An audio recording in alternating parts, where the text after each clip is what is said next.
তারা খেয়ে যাবে বলে বিজেপিকে পাঠিয়েছে পরিবারকে কেন্দ্র। পরিষ্কার কথা আছে যে বিজেপি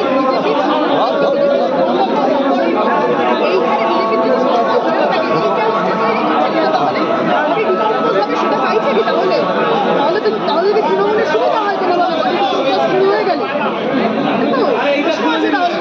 যারা প্যান্ডামোনিয়াম তৈরি করছে বডি প্রিজার্ভ করতে চাইছে অ্যাকচুয়ালি, বডিতে প্রিজার্ভ করতে চাইছে, এটা কি করতে চাইছে? বডি প্রিজার্ভ করতে চাইছি কেন? হ্যাঁ, আজকে যদি বডি প্রিজার্ভ না হয় তাহলে কালকে পোস্টমর্টেম কি করে হবে? ফোনটা একটু পিছাও। কালকে পোস্টমর্টেম করতে হলে আজকে তো বডি প্রিজার্ভ করতে হবে।